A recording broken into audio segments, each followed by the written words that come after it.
AG group बहुत अच्छा काम कर रहा है। जो जेआरएफ या एसआरएफ और अदर एग्जाम्स के जो सक्सेसफुल एस्पिरेंट्स हैं, उनके इंटरव्यू से आने वाले जो भी स्टूडेंट्स हैं उनको इंस्पिरेशन मिलेगी।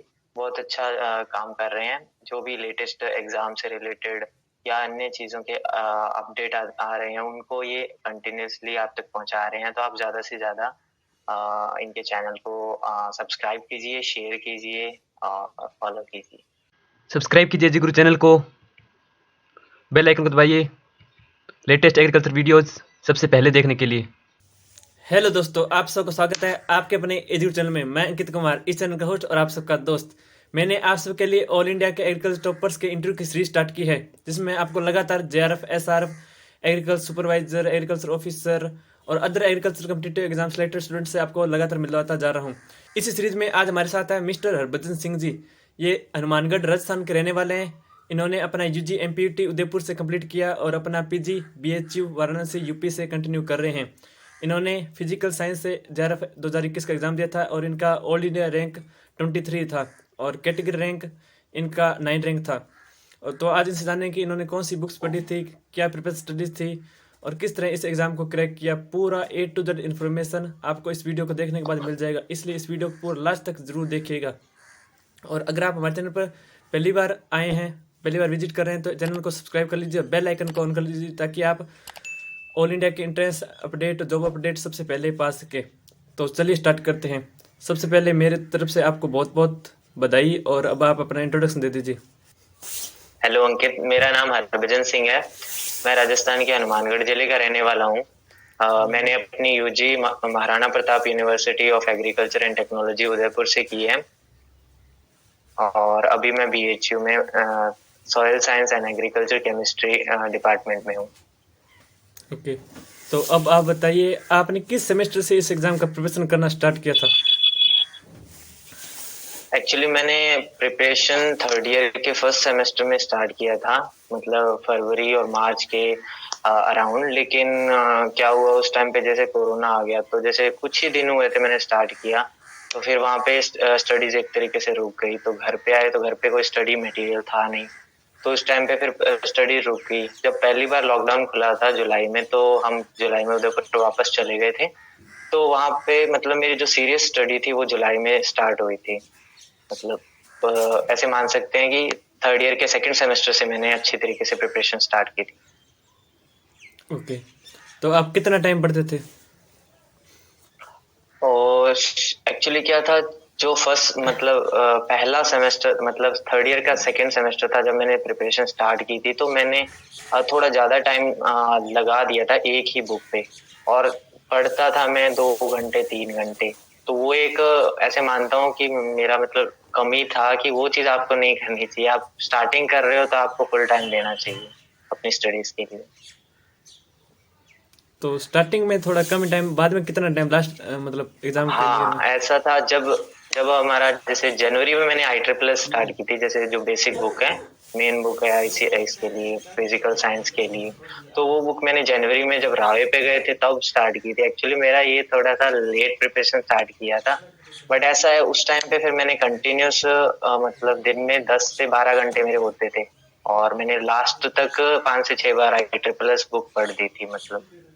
और मतलब आपको टाइम फुल देना पड़ेगा, ये चीज मतलब रिक्वायर्ड है, क्योंकि जो सॉइल साइंस है एक ऐसा सब्जेक्ट है जिसमें आप मतलब आपको याद कम करना है और आपको कंसेप्ट ज्यादा क्लियर करने हैं। तो आप जितनी बार बुक को बार बार पढ़ोगे, आपके कंसेप्ट उतने क्लियर होते हैं। This is the basic requirement of soil science. Okay, तो आपने कोई कोचिंग ज्वाइन की थी या सिर्फ सेल्फ स्टडी से एग्ज़ाम क्लियर किया था? नहीं, कोचिंग की तो मेरे हिसाब से आप किसी भी सब्जेक्ट से जीआरएफ की प्रिपरेशन करोगे तो आपको कोचिंग की जरूरत नहीं पड़ती, बिकॉज आपको अपना फुल टाइम देके आपको बहुत सी बुक्स पढ़नी पड़ती है और बहुत सा मटेरियल कवर करना पड़ता है। तो उसके लिए आप किसी कोचिंग पे डिपेंड नहीं रह सकते। तो सेल्फ स्टडी बेस्ट है इसके लिए मेरे हिसाब से तो। हाँ, ऐसा है कि जैसे कुछ सब्जेक्ट और कुछ मटेरियल के लिए अपन देख सकते हैं। जैसे अगर आप फिजियोलॉजी की कुछ क्लासेस देखना चाहते हैं तो आप यूट्यूब की हेल्प ले सकते हैं। बायोकेमिस्ट्री बायोटेक के लिए आप उसमें से पढ़ सकते हैं। उसके अलावा मैंने जैसे रिमोट सेंसिंग एक ऐसा पार्ट है हमारे सॉइल साइंस जीआरएफ में आता है जो हमको मतलब कोई पर्टिकुलर मटेरियल नहीं मिलता, तो उसके लिए मैंने यूट्यूब में जैसे आईआईटीज की कुछ वीडियोस थी वो देखी थी, कुछ जैसे पीडीएफ्स थी ऑनलाइन, तो वो डाउनलोड करके उनको पढ़ा था। ओके, तो अब आप फुल बुक लिस्ट नेम बता दीजिए।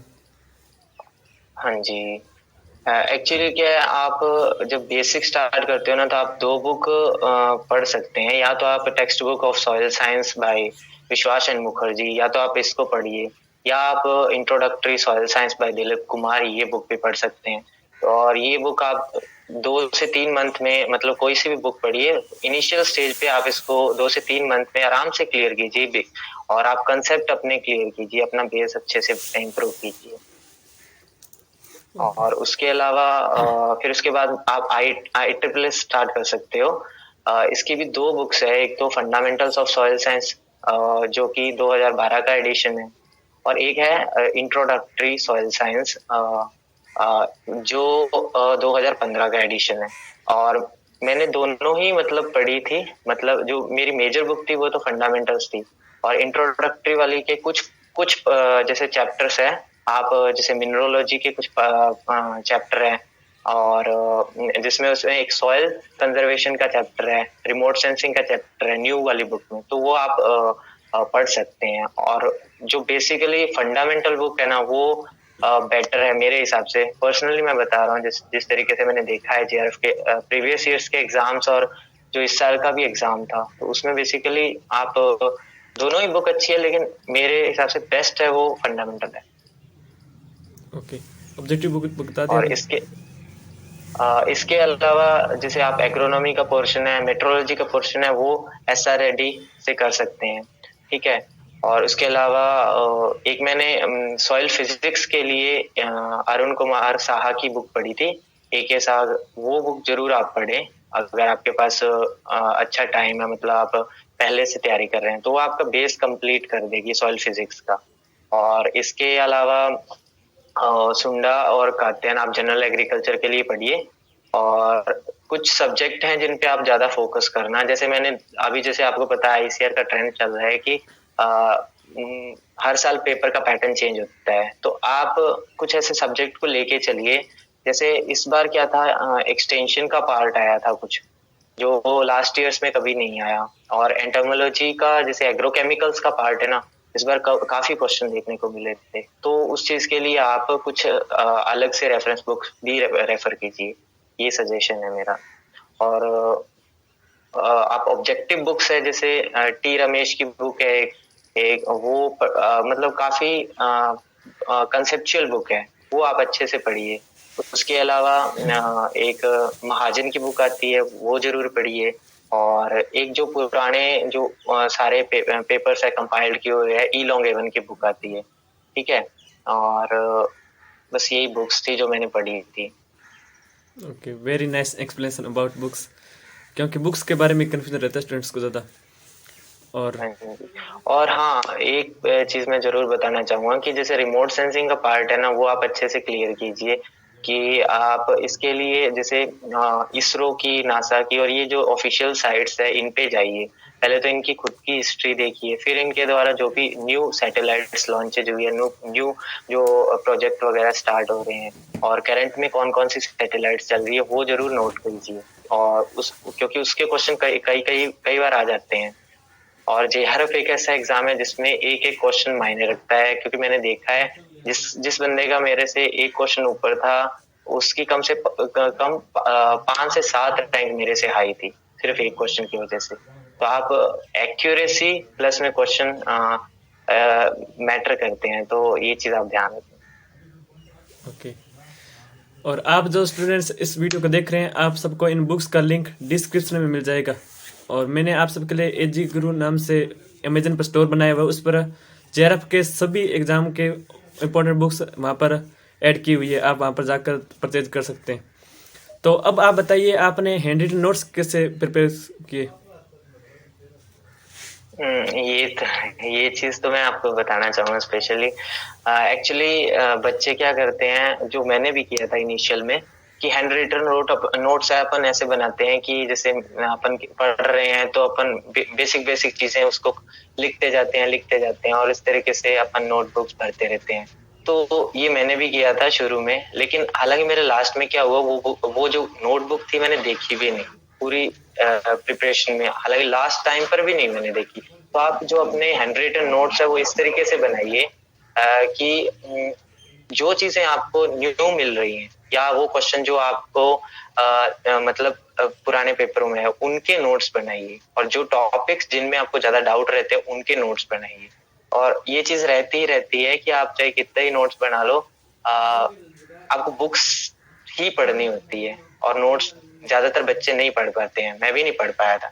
बट हाँ, लास्ट में जो मैंने पॉइंट्स कवर किए थे ना, कि जैसे रिमोट सेंसिंग के कुछ पार्ट थे और अ, और भी कुछ मतलब कई सब्जेक्ट थे जिनके आप नोट्स बनाइए, पर हर चीज के नोट्स बनाना मेरे हिसाब से तो सही नहीं। ओके, तो इसी से जुड़ा मेरा नेक्स्ट क्वेश्चन है कि बहुत सारे स्टूडेंट्स ऐसे सोचते हैं कि सिर्फ पीडीएफ से पढ़ लेते हैं, क्योंकि बहुत सारे इन बुक्स का थोड़ा कॉस्टली हो जाती है। तो आप बताइए, इनकी बुक्स की हार्ड कॉपी लाना जरूरी है या सिर्फ पीडीएफ से भी क्लियर कर सकते हैं? देखिए, कुछ बुक्स ऐसी हैं जो फंडामेंटल बुक है, वो तो आपको खरीदनी ही पड़ेगी। जैसे आप टीडी विश्वास है, IEEE है, दोनों में से एक तो आपको खरीदनी ही पड़ेगी।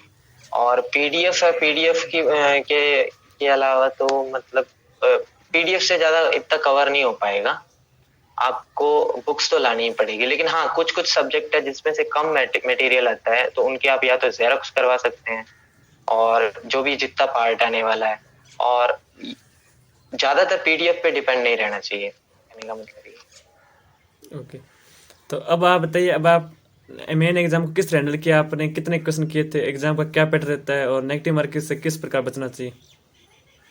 जी जी, एग्जाम वो 2 घंटे बहुत मैटर करते हैं कि आप उनको कैसे हैंडल करते हो।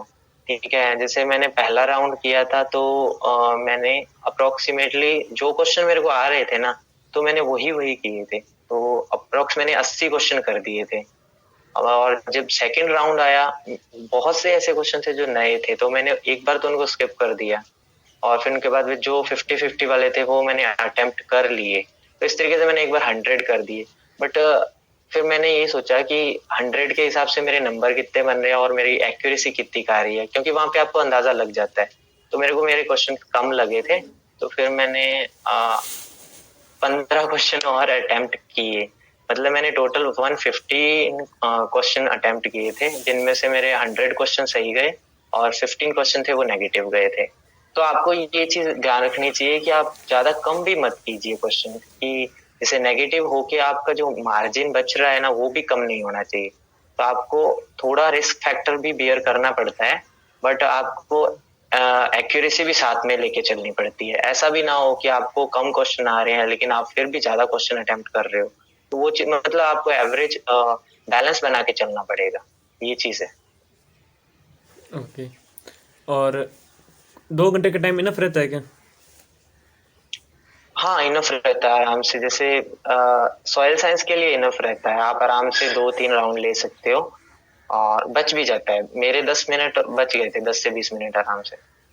और प्रीवियस ईयर्स के क्वेश्चन पेपर से कुछ रिपीट होते हैं क्वेश्चन? बहुत ज्यादा क्वेश्चन होते हैं सॉइल साइंस में, तभी मैं बोलता हूँ कि आप एक ई लॉन्ग एवन की बुक आती है, जिसमें आई थिंक 2004 से लेके और लास्ट ईयर के एग्जाम्स उसमें कंपाइल किए हुए हैं। तो आप उन क्वेश्चन को देखना बार बार। बहुत से ऐसे क्वेश्चन बेसिक्स हैं और कुछ एडवांस क्वेश्चंस भी है जो रिपीट होते हैं। कुछ ऐसे कंसेप्चुअल क्वेश्चन है, टॉपिक्स हैं जो आपको वैसे बुक्स में नहीं मिलेंगे, लेकिन आपको वहां से कंसर्न करने पड़ते हैं और उनको इंटरनेट से या कहीं से भी आपको पढ़ना पड़ता है। तो वो चीज है, आपके लिए पेपर बहुत लाभदायक रहेंगे, उसको जरूर अटेम्प्ट कीजिए। ओके, तो अब आप बताइए कि आपने खुद को मोटिवेट कैसे रखा? मोटिवेट जी, मैं तो बिंदास रहता था। एक्चुअली मैं इतना ज्यादा शुरू में मैं प्रेशर नहीं लेता था जब, तो बट कंसेप्ट क्लियर करने के बेसिस से मैं पढ़ता था। और बीच में मेरा ये भी मन हो गया था कि मैं प्रिपरेशन छोड़ दूं, बिकॉज ऐसा लगता था क्योंकि मेरे पास बहुत कम टाइम था, मैंने बुक्स नहीं पढ़ी थी। लेकिन जैसे मैंने 1-2 बार बुक्स पढ़ी तो फिर मेरे को अच्छा लगने लगा, कंसेप्ट क्लियर हुए। तो जैसे क्वेश्चन या मॉक टेस्ट करता था तो मेरे को ऑलमोस्ट क्वेश्चन आने लगे, तो फिर ऐसा इंटरेस्ट बढ़ता गया। लास्ट तक जब तक आया ना, जैसे मॉक टेस्ट वगैरह या जो भी टेस्ट सीरीज देते थे या ऑब्जेक्टिव्स करते थे, तो मैक्सिमम क्वेश्चन आने लग गए थे, तो फिर इस तरीके से और कॉन्फिडेंस आता था। और आप पॉजिटिव रहिए, नेगेटिव रहने की कोई जरूरत नहीं है, बिकॉज अगर आप 1.5 से 2 साल अपने इस एग्जाम्स के लिए दे रहे हैं तो डेफिनेटली आप क्लियर कर देंगे, इसमें कोई शक नहीं। ओके, तो आपने लास्ट 10 डेज में किस प्रकार रिवीजन किया था? लास्ट 10 डेज में, एक्चुअली लास्ट 10 डेज में मैंने यहाँ पे मेरे नोट्स बनाए थे वाइट पेज पे। मैं जैसे ISSS है, DKD थी, तो मैं वो साथ में तो पढ़ता था, साथ में मैं नोट्स बनाता था। ये मेरे लास्ट 1 मंथ का था शेड्यूल, पढ़ने के साथ में मतलब नोट्स बनाता था। वो नोट्स थे मेरे जो मैंने शॉर्ट में बनाए थे, और उसके बाद में मैंने लास्ट 10 डेज में उन्हीं को रिवाइज किया था। उसके साथ में मैंने जो जैसे इंस्टीट्यूट्स है, डेट्स है, साइंटिस्ट के नाम थे, ये चीजें ज्यादा फोकस की, जो डेटा और डायनामिक का पार्ट था। ओके, तो आप बताइए, बहुत सारे स्टूडेंट्स कन्फ्यूजन में रहते हैं, सेकेंड ईयर थर्ड ईयर के अंदर होते हैं, फोर्थ ईयर के अंदर भी आ जाते हैं, लेकिन उनको ये पता नहीं चल पाता कि मैं JRF किस सब्जेक्ट से दूं। और आपने सोइल साइंस को चूज किया, तो आप बताइए सोइल साइंस को आपने चूज क्यों किया, और अगर कोई स्टूडेंट चूज करे सब्जेक्ट तो कैसे करना चाहिए? एक्चुअली सब्जेक्ट चूज करने का तो अपने इंटरेस्ट पे है बेसिकली, कि आपको इंटरेस्ट है या नहीं है। मेरे को ये था कि मैं फर्स्ट ईयर से जब सॉइल पढ़ रहा था, तो मेरे को जो भी कोर्स लग रहा था उसमें मेरे को इंटरेस्ट आता था और मैक्सिमम नंबर भी आते थे, तो मैं वो भी एक मोटिवेशन दिया मेरे को, क्योंकि टीचर्स भी अच्छे थे, पढ़ाई भी बढ़िया करवाते थे, तो वो ऑल ओवर सपोर्ट रहा। तो आप अपने इंटरेस्ट के हिसाब से पेपर JRF की प्रिपरेशन स्टार्ट कीजिए। ऐसा नहीं है कि जैसे कोई कर रहा है तो हाँ इसको देख के मैं भी कर लेता हूँ, ये चीज नहीं होती है। तो आप अपने इंटरेस्ट के बेसिस पे स्टार्ट कीजिए। तो अब सोइल साइंस के अंदर स्कोप क्या है, क्या करियर की संभावना है? स्कोप तो आपको अपॉर्चुनिटीज तो मिलेंगी, अगर आप पढ़ रहे हैं, अच्छे इंस्टीट्यूट में जा रहे हैं, तो आपको जरूर अपॉर्चुनिटीज मिलेगी। आप इसके बाद में PhD भी परस्यू कर सकते हैं, नेट SRF की प्रिपरेशन कर सकते हैं। इसके अलावा जैसे ARO की पोस्ट आती है, उसके लिए प्रिपेयर कर सकते हैं। और बेसिकली आपके कंसेप्ट, वैसे भी सॉइल साइंस सब्जेक्ट भी आपका अच्छा हो जाएगा, तो आपको अदर एग्जाम्स में एज वेल एज ये आपकी मदद करेगा। ओके, अब आपका फ्यूचर प्लान क्या है? फ्यूचर प्लान अभी तो मैं करंट में तो जैसे कंपटीशन एग्जाम्स की ही प्रिपरेशन कर रहा हूँ, बट ऐसा है कि मैं SRF की प्रिपरेशन नेक्स्ट ईयर मतलब MSc सेकेंड ईयर से स्टार्ट करूँगा। ओके, तो इसके अंदर टोटल सीटें कितनी होती है, JRF नॉन JRF? एक्चुअली इसमें एलाइड सब्जेक्ट्स रहते हैं, जैसे एक मेजर है, जैसे जो मेरा खुद का सब्जेक्ट है, soil science and agriculture chemistry. उसके अलावा सॉइल फिजिक्स होता है, एनवायरमेंटल साइंस है, मेट्रोलॉजी है। तो इनकी अलग अलग सीटें रहती है। अभी 152 NTS प्लस मेन स्कॉलर की मिला के soil science and agriculture chemistry की है। और उसके अलावा जो टोटल 208 सीट है, शायद तक कंफर्म तो नहीं है मेरे को, लेकिन शायद 208 सीट है। और उसमें से 152 है वो soil science and agriculture chemistry की है। अब इसमें जो मेन स्कॉलर की है वो 29 है, जिसमें से 23 soil science and agriculture chemistry की है। उसके अलावा जो 7 सीट है वो फिजिक्स, एनवायरमेंटल, मेट्रोलॉजी इनकी है। ओके, तो आप बताइए, आपको क्या लगता है, MSc करना अच्छा रहता है या गवर्नमेंट जॉब, प्राइवेट जॉब अच्छा रहता है BSc करने के बाद? एक्चुअली मेरे हिसाब से जो हमने भी यही प्लान लेके चला था, पहले हम सोच रहे थे कि कंपटीशन की तैयारी कर लेंगे, MSc में नहीं जाते, बट एक्चुअली आप इसको एज अ सिक्योरिटी ऑप्शन लेके चल सकते हैं। ऐसा कोई जरूरी नहीं होता कि आप UG करें और UG करने के बाद आपको गवर्नमेंट जॉब मिल जाए। तो आप MSc कीजिए, MSc करने के बाद में आपको अपॉर्चुनिटीज और मिलती हैं। ऐसा है कि UG बेसिस पे आप कुछ सिलेक्टिव एग्जाम्स ही दे पाते हैं, जैसे IBPS है, या कुछ 1-2 एग्जाम और दे सकते हो आप, मेजर। लेकिन MSc के बाद में आपको अपॉर्चुनिटीज ज्यादा मिलती है, जैसे आप AO का एग्जाम दे सकते हो, ARO के एग्जाम्स हैं, या आगे आप असिस्टेंट प्रोफेसर इनके लिए भी आगे जा सकते हैं। तो मेरा तो यही मानना है कि आप एमएससी किसी भी सब्जेक्ट्स कीजिए, बट एक बार साथ साथ इसको अपना सिक्योरिटी ऑप्शन लेके चलिए। ओके, आपने मेरे सभी सवालों का बहुत अच्छी तरह से जवाब दिया है। फिर भी अगर कुछ रह गया जो जूनियर्स के लिए इम्पोर्टेंट हो, फाइनल वर्ड्स फॉर जूनियर्स आप बता दीजिए। जूनियर्स के लिए तो यही है कि अभी क्रूशियल टाइम है, अभी जो 6 से 7 महीने बचे हैं, कंसेप्ट क्लियर कीजिए अपने। बेसिकली कंसेप्ट मायने रखेंगे, आप 80 से 90% जो आप बुक से कवर कर लेंगे या नॉर्मली आप एक तरीके से पढ़ के कर लेंगे, लेकिन जो कंसेप्ट इधर उधर से आप ढूंढ के, कंसेप्ट मेन चीज रहेगी मेरे हिसाब से। तो आप इन महीनों में कंसेप्ट ज्यादा क्लियर कीजिए। एजी ग्रुप बहुत अच्छा काम कर रहा है। जो जेआरएफ या एसआरएफ और अदर एग्जाम्स के जो सक्सेसफुल एस्पिरेंट्स हैं, उनके इंटरव्यू से आने वाले जो भी स्टूडेंट्स हैं उनको इंस्पिरेशन मिलेगी। बहुत अच्छा काम कर रहे हैं। जो भी लेटेस्ट एग्जाम से रिलेटेड या अन्य चीजों के अपडेट आ रहे हैं, उनको ये कंटिन्यूसली आप तक पहुंचा रहे हैं। तो आप ज्यादा से ज्यादा इनके चैनल को सब्सक्राइब कीजिए, शेयर कीजिए, फॉलो कीजिए। Thank you. धन्यवाद, आपने अपना कीमती समय निकाल कर हमें इंटरव्यू दिया, बहुत बहुत धन्यवाद। Thank you.